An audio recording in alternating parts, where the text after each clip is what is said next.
TPE Network. Fun yet informative podcasts. Hello and welcome to Mouse House Plus. This is episode 15, and we're covering Falcon and the Winter Soldier. The whole world is watching. I'm your host, Hank, and I'm joined by John. John, how are you? I'm doing good, everybody. This is going to be phenomenal. What an episode. Let's get right to it. Wakanda, 6 years ago. Io says the trigger words to Bucky, and he is free. He did a phenomenal job when he just starts breaking down, crying, of feeling like somebody who has just been traumatized and they are finally free. What did you think, John? Yeah, I thought this was pretty genuine. I do have a question, though. Was she speaking Wakandan or was she speaking Russian? I thought it was Russian. Oh, okay. I thought she was using. Is it Russian or is it some other language that they use for those trigger words?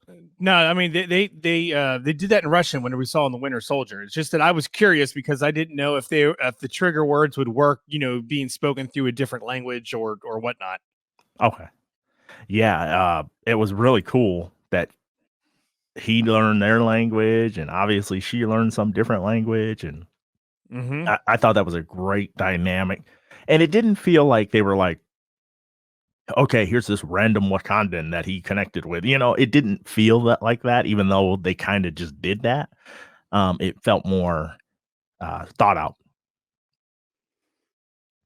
However, in the alley, she is extremely angry at Bucky, and she gives him 8 hours before they come for Zemo. Dude, I don't know what it is about the Dora Milaje, but I'll tell you what, they're pretty intimidating. you don't mess with those girls. They will wreck your life. which when we get to it here in a moment, then I'll make all my comments then. Awesome. All right. Bucky tells Falcon and Zemo, and they find out that Carly bombed that building, which we saw, obviously, and that creates a big argument. So Bucky, they're having this conversation about what was her motivations. Can she be redeemed and stuff? I thought they did a great job of that. But this next little portion that's connected to this kind of annoyed me is when Zemo makes that reference about, and then you have the Nazis, and then which leads to the Avengers, and Anthony Mackie, the Falcon, says they're our friends, and Bucky clears everything up like the Avengers, not the Nazis. I was like, really? We did not need that line in there, in my opinion. What did you think, John? I don't know. Coming from anybody else but Bucky, I would let that slide because, I mean, he was the only one there who was fighting the Nazis. So, I could definitely see him having to put his 2 cents in regards to that. But you know what? It was really good, split second, backing up a comment like that. And so, I mean, I like to have that fast rebuttal between everyone like that, not where we have some little drawn out scenes. So I can go both ways with it. Yeah, maybe it didn't need to be there, but it was at least tastefully done the way that was in there. Yeah, we got a lot of fast interactions, and that timing can only come from really, really good acting, in my opinion. I'm telling you, this should be the new show, the Zemo Falcon Winter Soldier show. Start out with some Three's Company music. I mean, they don't like him, but yet he's bankrolling them in all these nice places and food and whatnot. So, I mean, How you're like, hey, here's my private jet with champagne. And here's all the spoiled food that we're going to feed you. Yeah. Here is one that lets you know that this series has gone under some changes. When we get that voiceover with the Flag Smashers, that was the most stilted moment of this entire episode, I thought. Because the voiceover, is it for us? Was it for them? Everything they're doing doesn't make sense. Yeah, no, it came in there kind of hard and fast, and then we were just kind of left wondering, well, I mean, this wasn't a recap. We didn't need a recap. We saw what's going on here, so why would you stick in a recap? Basically, the only thing I can think of is everybody has forgotten that this series underwent some changes after the fact. So they had filmed everything. Pandemic hits. They're like, uh-oh, too on the nose. So they had to go back and change a bunch of stuff. So everybody kind of has forgotten about that. But to me, this is one of those scenes where you're like, yeah, this is they're doing a voiceover over the whole screen, and you're telling me on this little bitty cell phone, everybody around is is listening to this report that makes no sense. Oh, I my favorite thing is you look at the phone and it's a full screen with the banner at the bottom of it. And I'm sitting there thinking, I look at my phone and I'm like, how could I do that? I mean, like, how could I actually watch something full screen and then it not, and from a news source like that, and it actually makes sense? But yeah, right. anyway, yeah. We're being So piggy, but it is true. it's green screen and then they put it on there. Yes. Yep. All right. Falcon finds a hive of people, and he just starts throwing out Danya Madani. Everybody just starts saying that name, trying to see if they trigger somebody, and he's immediately not trusted. Everybody's leaving the room, and then Zemo uses candy on kids, and he's like, "Okay, I need you to tell me, where I can find this, and then don't tell those guys; they're the bad guys and such." Was it believable that he got the information so easily? Yes, I was totally on board. Turkish delights, man, they're delicious. And if you have to think about it, these kids, like he even like when he walks into this courtyard, he's like, as a kid, this is a very prosperous area, and there's always like businesses going on and whatnot. And he comes here now, and it's not a impoverished country. So of course, if you're going to give candy to a kid, that kid's going to do anything you basically want, because I mean, this is something that they don't have access to. They don't get at all.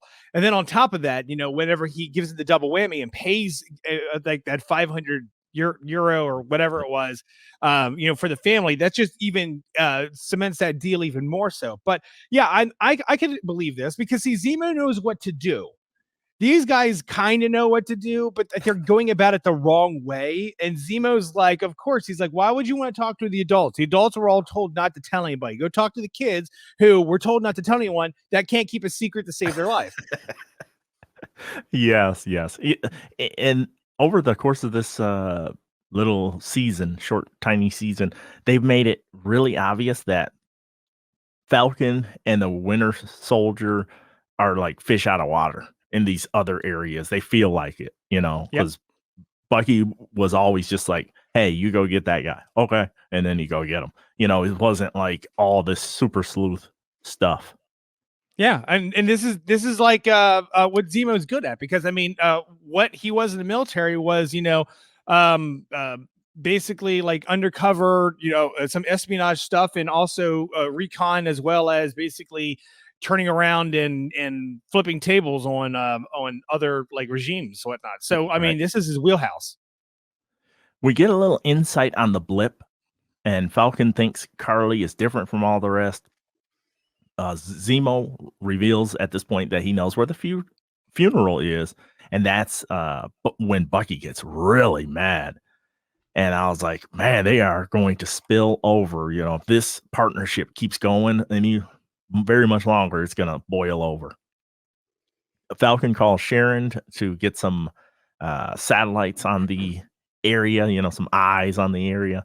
And she says the power broker is on the rampage. Now, was it just me, or did she say he is really upset? Yeah, he said that. She said that. Yes. Okay. I just wanted to. You think it's a misdirect or no? No. I mean, as far as we're concerned, Sharon is the only person that knows who or what the power broker looks like or is, outside of some of the flag smashers. But I'm pretty sure, whatever, or you have to go with it. Whatever Sharon says, I think it's going to be correct. Okay. Yeah. So you're on board trusting her. Yeah. Why? Okay. We still are you on the board? The boat that says that she's the power broker? No, I don't think she's the power broker, but I think she knows more than she's letting on. Okay. So, I do you want to do you want to talk about the power broker right now or later? Let's do a little bit later. Okay. All right. Carly has the serum, but questions if they should make more super soldiers. So the guy she's talking to, what's his name, Nico or something like that? Yeah. Um, he compares her to Captain America. He grew up being a Captain America fanboy, and his father was one of the Howling Commandos, we're led to believe, or his grandfather. Yeah, and you know what? That should have been one I looked up, and you know what? I'll look up right now. So, Okay. And I was sitting there going, oh no, I was thinking to myself, man, this is a lot of foreshadowing because yeah, I get you're fainting at the female Captain America from the comics. I get that part. But when he started talking about himself and how much he used to idolize Steve Rogers and stuff, I was like, oh no, no, no, no. This won't end well. And sure enough, it does not. Um, I was wondering what she was waiting for on the serum. It's like, if you stole it, you're risking your life. Why wouldn't you hurry up and make as many allies as you could? Yeah, it's just one of those. I think she's trying to figure out the proper people to give it to, the ones that she can guarantee that are on her side. Ah, okay. So maybe running thin on allies. What I want to know is, can you take it twice? I I'm mean, sure you could take it twice, but would you die or would you turn into abomination? well, I mean it's not mentioned, so it's the reason why I was asking. Okay. That's a great question. We'll have to see what our community thinks of that. Agent Walker and Battlestar, they find the team. And Sam wants to talk to Carly alone, but Agent Walker thinks this is a terrible idea. However, Battlestar kinda sides with Sam on this one, which was cool. At least he has some rationale. And then Zemo's child target shows him where this funeral is being held, and Zemo gets cuffed by not our Captain America. He is not our Captain America. Yeah, I love that he keeps running his mouth too. Really? Okay. What did you Yeah, think no, about this whole exchange between all of them? well, no, it's just Zemo. Zemo was like, they lock him up. He's like, yeah, I understand why you're doing that. And then he's like, they're like yelling at each other. And he's like, oh, well, you just kind of agreeing. I'm like, oh man, Zemo is just he is excellent. Just playing both sides of this is wonderful. Yeah, he is probably the best character they have as far as not being the main lead, but the best ancillary character in the series easily. He's killing it. All right, let's move forward. Oh, do All right, you hold on a have that second. information? Yeah, so it's the character's name is Lucas Kova. I'm gonna say this terribly, Kovacisk. So Kovaczzik. Now, Oh, from what wonder where I what got I Nico from. well, no. Nico is right. That's I'm talking about the grandfather. Oh, okay. But it just mentions that he was a resistance fighter. I don't think that he was necessarily part of the Howling Commandos because his citizenship would have been Latvania. Oh, okay. So he helped fight Nazis with somebody else. Okay. Yeah. I got I must have got it mistaken with somebody else. No, you didn't, because I was actually thinking the exact same thing. So Okay. Cool. Interesting. Carly delivers the eulogy, and New Cap is heavy breathing while waiting. What did you think was going on with him at this moment? Not later, but right now. I didn't know. I mean, I clearly you can see that he's losing it. Like he's really starting to be done with all of this. He was in distress, and I'm like, why are you freaking out, man? Yeah. It's not your butt on the line. If Sam fails, he fails. Yeah. She'll kill him, not you. But So, but yeah, I mean, just it's the impatience that he has that is the key here. That clearly this is what helps drive hit part most of his insanity, is that he's used to going and getting a job done, where in this case it's a lot of sit and wait. We have to figure things out, where he's more of a man of action. point shoot. All right, Carly and Falcon talk. I thought that was really good exchange between them two. Almost brought her back around to a sympathetic character again. Almost. Mm-hmm. And then John wants to go in, but Bucky stops him. And this is where stuff starts boiling over. Falcon brings up Zemo's supremacy comment to Carly. That was really well done. That he not only does he learn fast, but he knows how to apply it in the proper situation. I love how he talks people down or kind of gives them something to chew on. You could see their brain just start smoking. Yep. Sam agrees with her fight, just not how she's doing it. So John ruins the meetup. That's why I put John right there, because I was like, yeah, John would be our John would be jumping in too. He'd be like, hey guys, I got some information. I'd be like, no, hold on, John, not yet. I'd be like, oh wait, I'm gonna go back out. Let me know when you're done. And then the trust is broken. She wouldn't trust me at that moment. But Zemo is escaped, and he is he's able to shoot Carly, because this just hits the fan when this stuff goes on. And when Zemo finds that serum and just starts smashing, he is so set against people getting that serum. I love that his character at least stands for something, don't you? Yeah, I mean, for a hot moment, I thought that he might actually use it on himself to help try and put an end to all of this. But then when he throws it on the ground, smashed it, and then starts. I like their camera, by the way, the camera angle where they had like the sheet of glass and they're smashing his boot come down on. That was pretty good.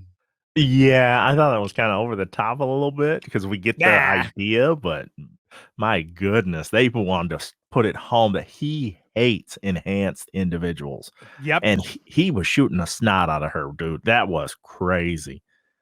John Walker sees one lone serum that has rolled away. Did you buy that, John? I mean, yeah. I mean, because the bulk of them fell right there, but I mean, when they fell, they all kind of scattered, but they weren't like going all. Yeah, I can believe that, because remember, he wasn't even done smashing everything. Like, he got a nice shield to the jaw and took him out. So he could have smashed that one as well, just hadn't turned around to get to it yet. Yeah, that's true. So John Walker keeps that lone little vial, tucks it away. I love the camera action on that. Like, I'll just tuck this away for later use. I love that. And then a wounded Carly asks about the vials, but they've been destroyed. They say they have to deal with Sam. I was like, oh no. But the power broker sends another threatening message to somebody else's phone in her group. Now, how does that work? It's the power broker. They're just saying that he has access to, he has eyes everywhere. Remember, they already mentioned that. So having access to their phones, and then, because they keep on having to ditch their phones, more than likely because, he's tracking them down. And then she says they're going to separate the team, and then they're going to kill Captain America. Why do you think she was just fixated on him? Because of how she was talking to Sam in regards to, like, there'd be no point in killing Sam because he's not a symbol for anything at the moment, since he's not like behind.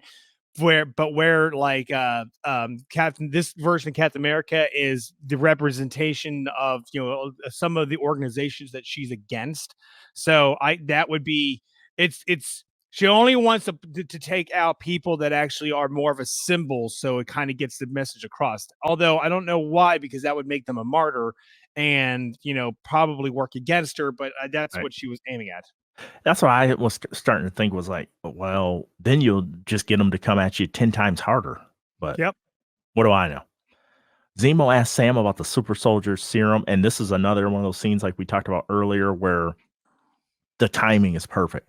So he asked Sam about the serum, and Sam says, I would never take that stuff. Yep. No hesitation. And Zemo's impressed, like, oh, okay. Because I think Zemo respects him. I think he does. I don't know if he respects Bucky, but I think he respects Sam for having ideals similar to Steve Rogers. So the thing about Bucky is that he is the only super soldier that was turned against his will. So Steve Rogers volunteered, and he had all of the proper mentality towards it. All the other super soldiers. Now I don't know that specifically with what was his name that we saw in episode 1? Isaiah Washington. Yeah, Or, Isaiah. Isaiah. That entire group, I'd have a feeling that they might have been forced as well.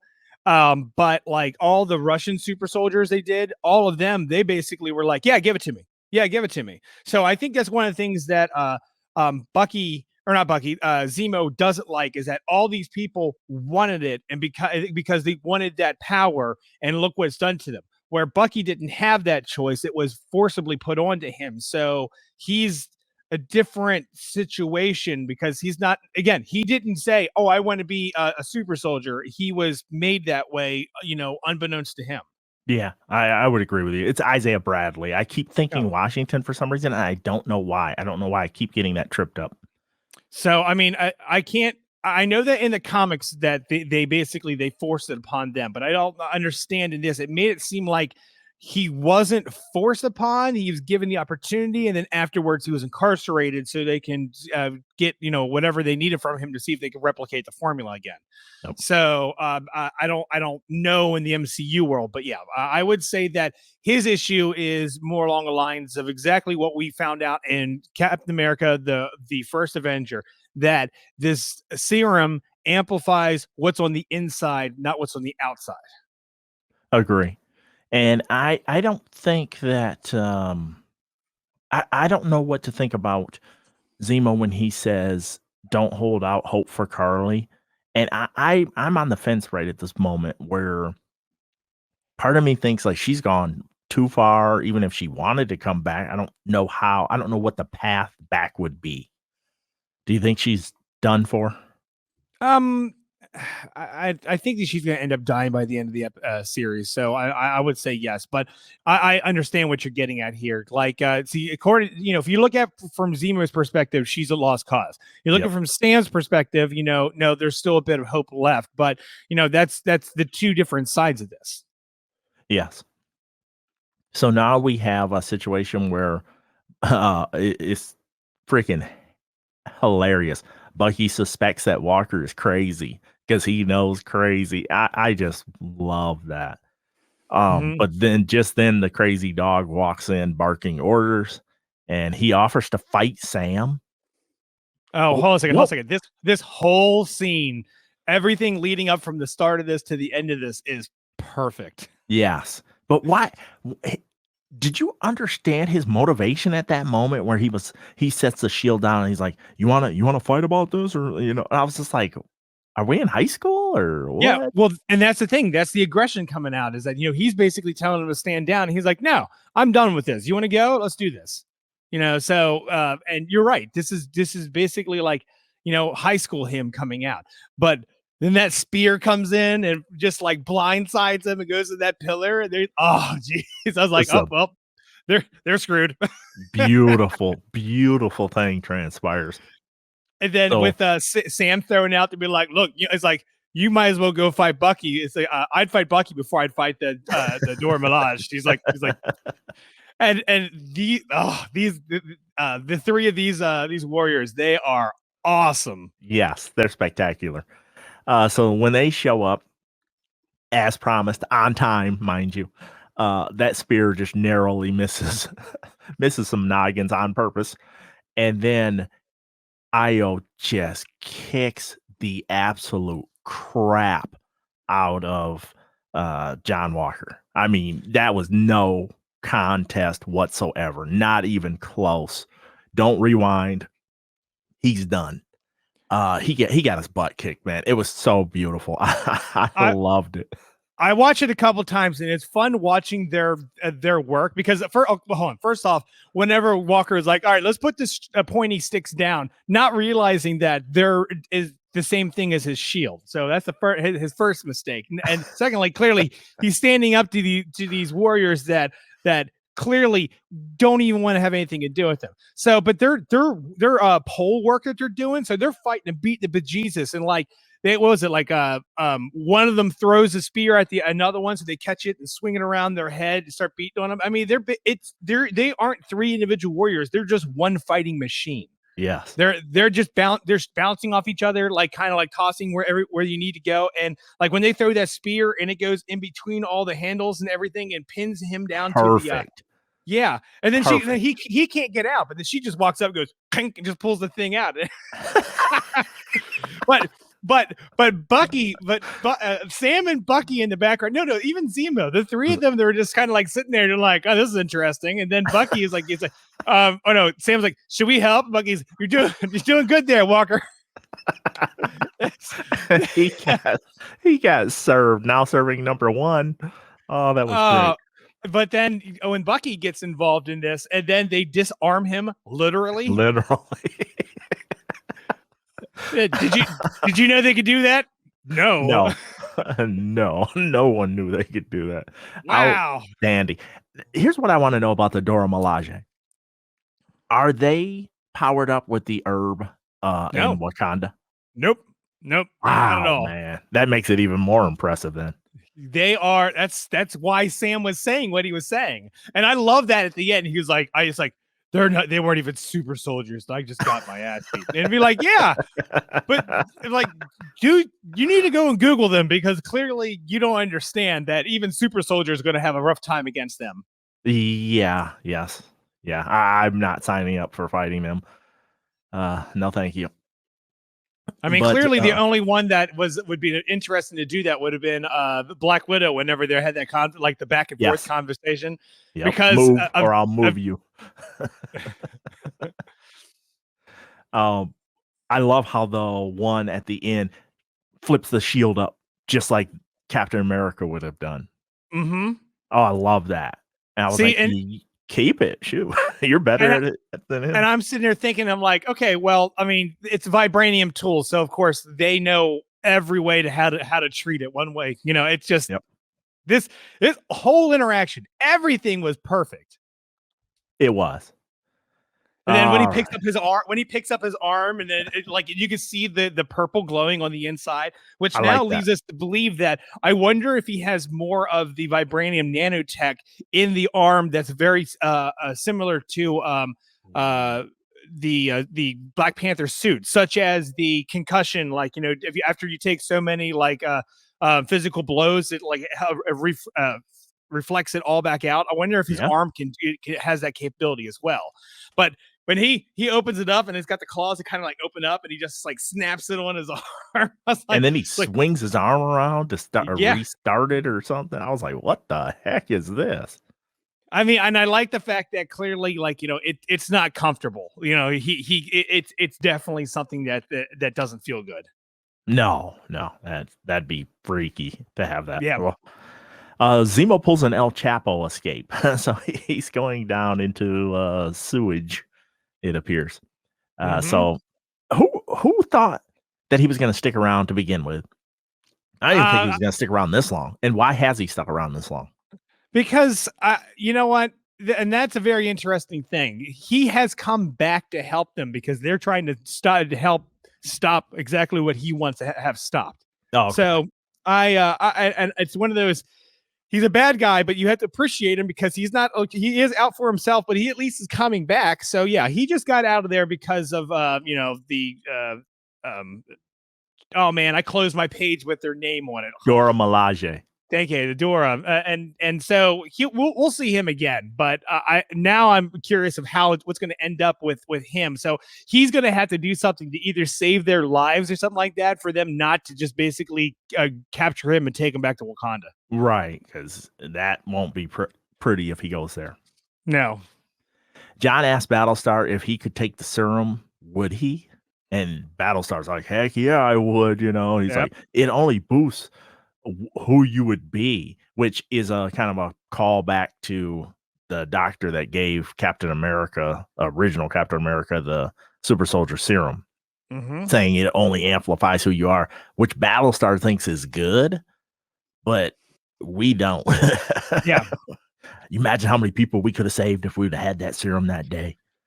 And that's the interesting thing about having Battlestar as part of this group, because he's like his moral compass. And that's why at the end of this, whenever he dies, and he just kind of flips out because now he doesn't have that anymore. Right. There's no barometer on this weirdo. That's right. So he has no idea he's pushing him over the edge. So Sarah hears from Carly. She wants a meeting with Sam as she threatens Sarah. That ticked me off. Not going to lie to you. That really, really made me mad. Well, clearly it made Sam mad too, because, he did not approach her with exactly the best intentions. No, he was going to get her. So Bucky rides shotgun. He's just like, nope, you're not going in alone this time. I'm coming.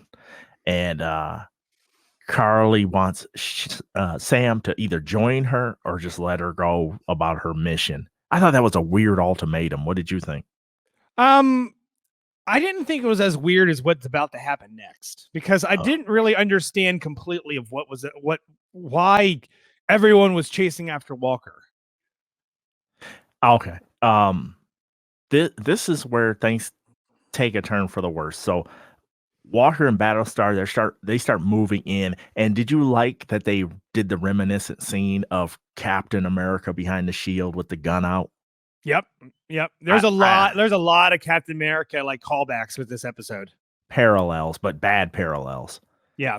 And then Lamar just immediately takes off. He's like one of my friends in Call of Duty on the video game. Like, hey, let's pack up and we'll go get it. Nope, he's gone. Leroy Jenkins. Yep. And then he gets wrecked ASAP. Like, it couldn't have been but what, 10, 20 seconds? Yeah, I'm surprised he couldn't even get like a gunshot off. I feel that you would at least be able to pull the trigger. Yes. Or make a sound. Yeah. And so John Walker gets jumped. And when he threw that shield and it sticks in cement, where you like, almost certainly he's powered up now. Yeah, no, I had an issue where I was thinking, I'm like, okay, well, since we didn't see him take it, I wonder if this was something like during the last fight, like it accidentally got jabbed in him, or if he actually, sorry, I'm trying to think another way around this. I'm thinking that he didn't necessarily do this, that it happened by accident. But that's probably not the case. Well, I feel that this would have been a scene that we would have that they would have shown us. So maybe we'll see it in the next episode. But maybe, it's kind of important. Not to mention that I'd like to know how is it injected? Is it drank? I mean, what do they do? It looks like it's injected, but the thing I was wondering is like, what does it work instantaneously? Well, yes, because that was actually what the scientist said. He said not only does it work instantaneously, but it's also it doesn't do full physical enhancements such as create big muscles. It basically takes what's currently there and makes it awesome from that perspective. That's the reason why they didn't have to take like all these new super soldiers and have them like basically do all this weightlifting just to have them in the episode. Okay. That is true. All right. Bucky thumps a flag smasher. Really, that was really cool. He's not holding back anymore. And then, what's with all the knives? Did you like that line? Yeah. So Bucky, we finally get to see that scene where he sticks the knife into the ground. They've been showing that clip for like the last month and a half. Mm-hmm. So it was great to finally see that play out. So it's right by the face of the flag smasher. And then Carly is going to go for the kill on John Walker. That was legit. But Battlestar, who has cut himself free, tackles her out of the way and then gets killed. Man, he got kicked so hard, punched or whatever, so hard into that pillar. Oh, man, that was gruesome. Hey, where's his helmet at? I don't know. Well, why are we giving the non-super soldier person in there, just a bulletproof vest, but no helmet?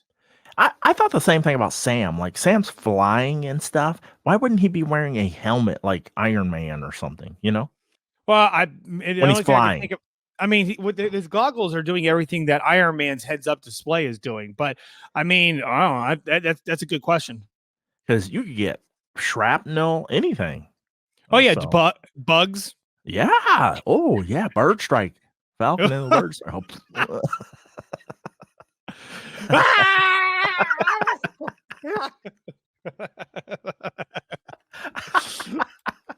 John, I've been waiting to use this on you. You derailed the show, so there you go. Oh my gosh. Oh my gosh. Okay. Oh, that is epic. So once Battlestar is dead, I've heard people online going, "Is he really dead?" I was like, "Yes, yes, he's dead. He's not. This isn't a comic book. He's not coming back." Well, hold on. I can understand why they think that, because why do we come back to a scene where he's laying there dead again? Like, usually when that's the end, like, we don't go back and see him unless everyone comes in crowds, but instead we get this a one lone shot of them like looking like down up into his face. And I was actually in that moment, I was waiting for him to like stir or something like that, because I just thought that was a weird choice of camera angle and scene in general. Oh, well, you've redeemed your. so, so okay. Well, I'll let you have that one. Um, all right. So this is when John Walker goes absolutely nuts. Why was there blood coming out from his ear or up above his ear? Maybe that's something from taking the shot. I If don't it's a know. shot. It made him look just ruthless. So Yeah. he jumps out the window and just slams into that van that's down below. Another Captain America move.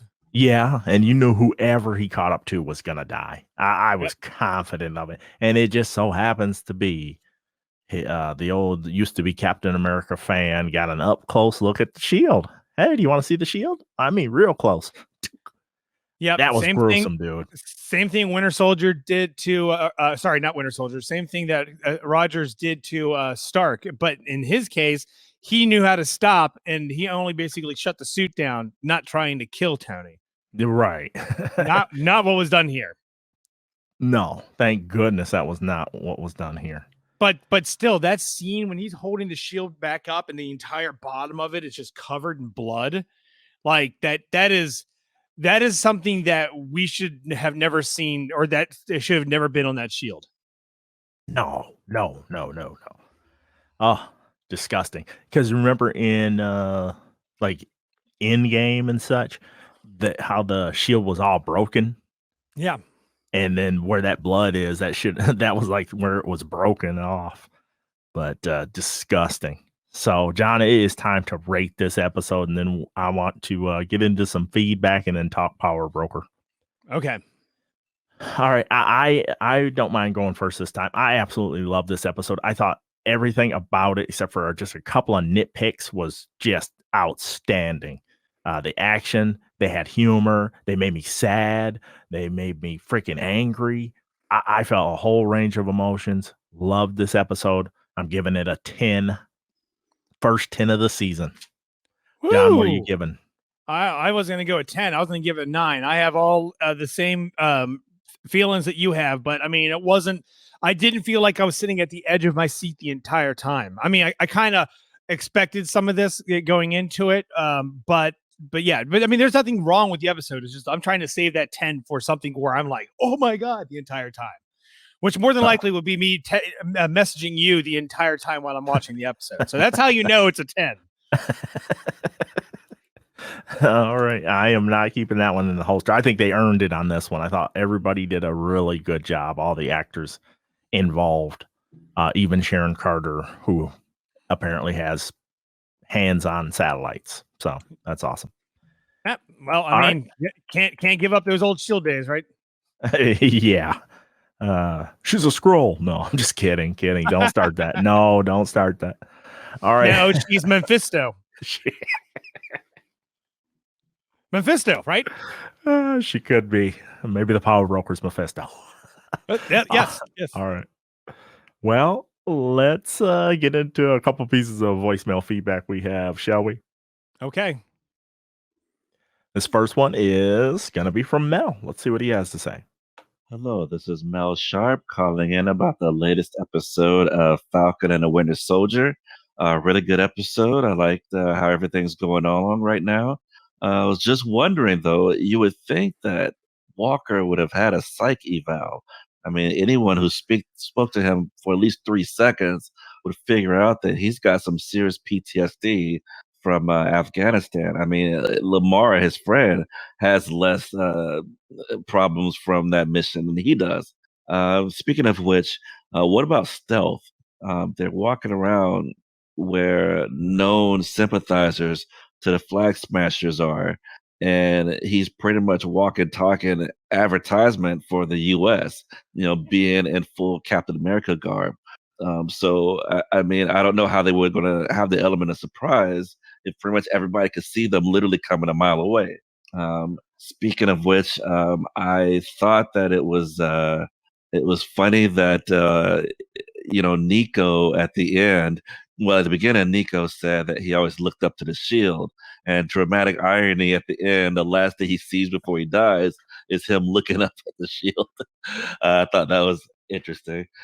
Which brings me to how did he exactly die? Because some people online say that his chest was caved in with the shield, and other people say he was beheaded.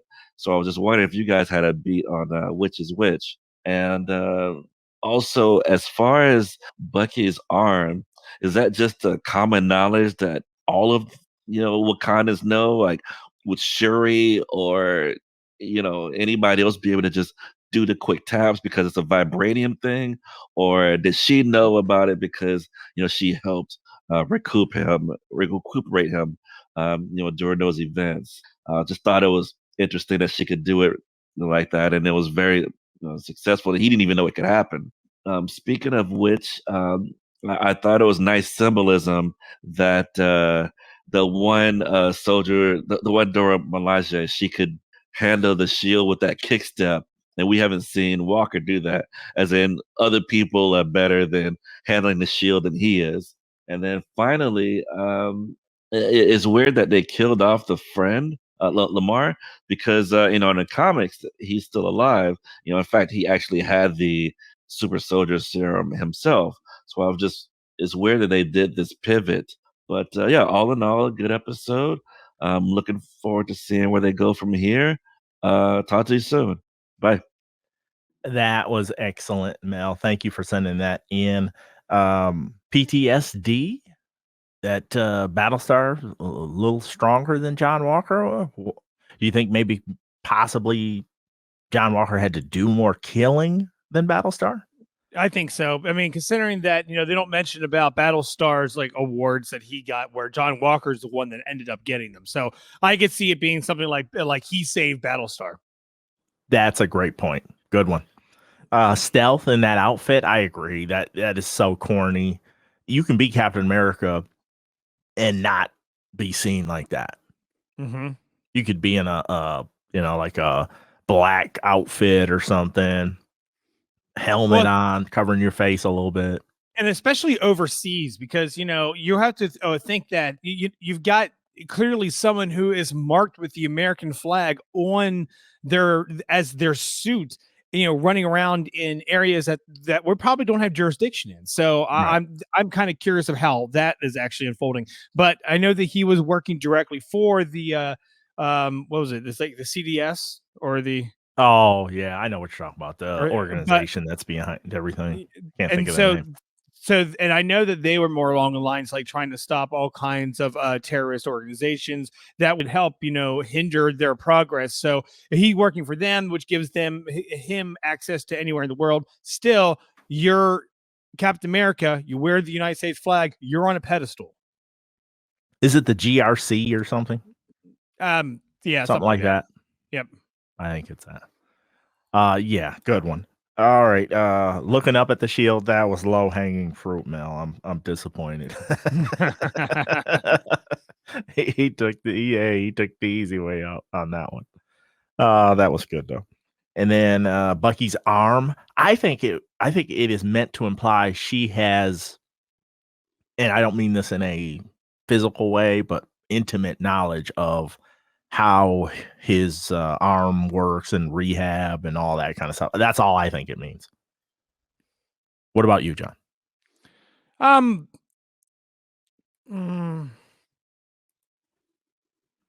know what? I'm going to have to pass on that. I don't really have a good answer for it. Yeah, the Global Repatriation Council. Was he working with them directly? Yeah, yes, because that was whenever they broke him out of, or no, not broke him out. Whenever they had them released from jail, had Bucky did that was he was saying that that organization needs him. Okay. The Wakandans using the shield better than him. I think it's just to pour more salt on the wound.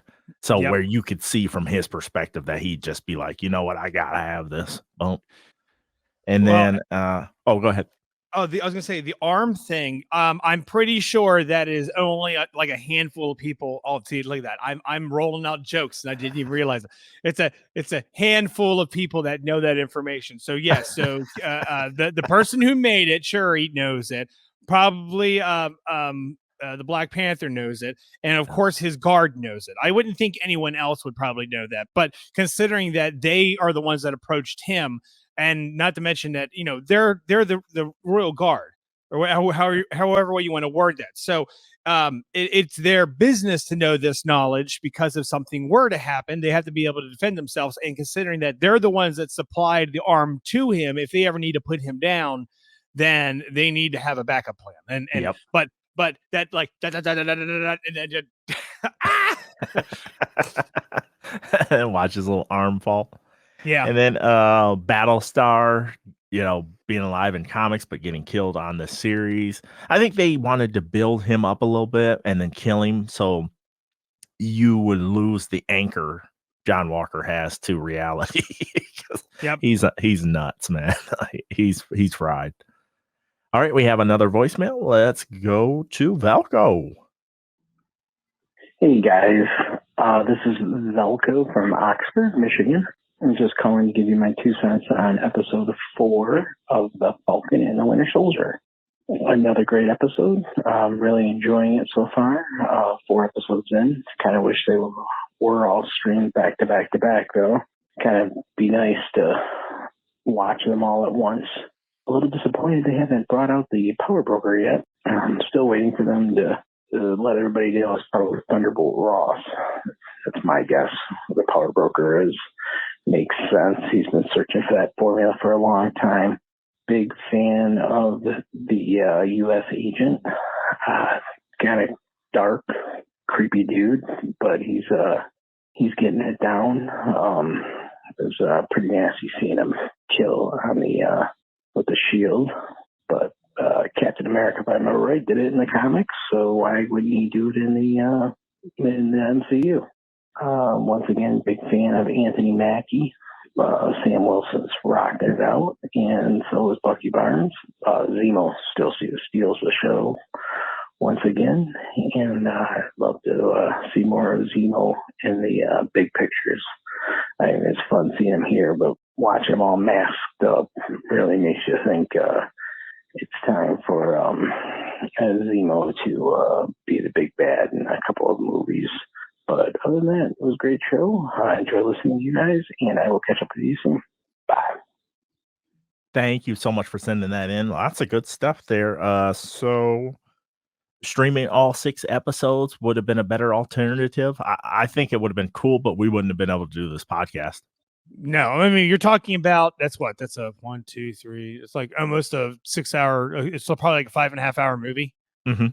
So I mean, I maybe, but I mean, I do like how that they're doing stuff and how they break it up, because I mean, it gives us something to watch. If not, we would just plow through it and be like, all right, well, I'm done with Disney Plus. I'll resubscribe once I get to Loki or whatever. Yeah. Yeah, I think binge watching is awesome, but I don't always think it's the best course for podcasting. I think it's counter podcasting. Yep, because we have to have our moment to be able to put our 2 cents in. It's kind of hard whenever you're trying to smash it all into a one very long episode, because we had one even longer series to watch. And then everybody's chiming in at different times and stuff. We have that problem around the world anyway, let alone if we got it all. And then we're like, well, some people already have seen episode 5, but some haven't. And then, you get into all those weird issues. Power Broker, it's Power Broker time. He thinks it's Thunderbolt Ross. Now, here's the only thing I'm going to say. I don't think it's going to be him, but it could be. I don't think it is. But this is just my humble opinion. It either A, has to be somebody we've already seen on the screen, or B, it has to be somebody that's pretty well known in the MCU.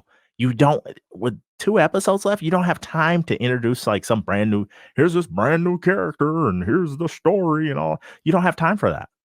You've wasted all that time. I think it's Mark Hamill's Luke Skywalker. He's got a little baby with him. Oh. But do you agree or disagree, John? No, I agree. I mean, I can definitely see how it'd be Ross, because if you want to start going down and make the Thunderbolts, because I know that that's a conversation that's been out there quite a bit as of late, that, you know, we're heading in this direction. Not to mention that, you know, if he ends up with any piece of that super soldier serum, he could try and recreate it and turn himself into the Red Hulk. So, I mean, it's possible, but I mean, last time we saw him, he was in charge of like the World Defense Organization or something like that, right? He'd be a little busy for that. Yeah. So I don't know. Maybe it is him, but I almost want to say it's got to be somebody we've seen, and that's a short list because if we're pretty sure it's not Sharon Carter, you know, could it be Zemo? You know, on the sneak, but he wouldn't do it because he's so against giving out powers, so he wouldn't do that. It's Nick Fury. That'd be epic. Scroll Nick Fury. I don't know. We'll dig into that deeper at a later date. Well, I mean, within the next 2 episodes. And next week's episode, I heard, is supposed to be like 61 minutes. Ooh.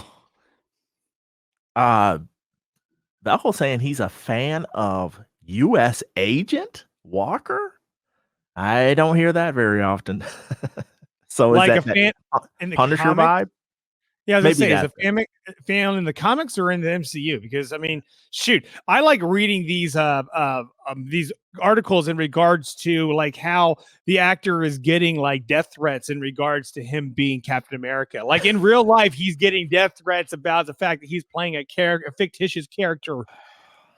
So, oh my gosh, that's how much he's. Yeah, that's how much he's loved right now. The world is fragmented, much like on that show. Mm-hmm. Good gracious of life. That's so stupid. But he is really killing it, pun intended, with his crazy act. He's really doing it. I mean, the twitching, his hand was twitching as we're going off the air. I was like, hold on a second. We totally forgot that one line. He goes, oh, he's about to give you that tilted head look. And then Zemo straightened his head up. And I was like, sorry, you made me think about that. I thought that was hilarious. He's like, wait a second. Okay, wait, I'll stand up. Anyway, go ahead. I couldn't agree more about Zemo going to the MCU and doing the movies. But is he really a villain? He's more of an anti-hero, if anything. Yeah, at the moment. Well, I guess we'll see right afterwards. I don't know, man. After this, would you really go into a movie going, yeah, I can't wait for him to kill him, you know? I mean, would you really? I don't know. He's great, though. But maybe more of an anti-hero, like we've got to work with him. Darn it. We got to work with him. You know, one of those situations. We're not working with him. Yeah, we got to work with him. That'd be great. Great stuff. Thanks for sending that in. Couldn't appreciate it more from both callers. John, anything else before we get out of here?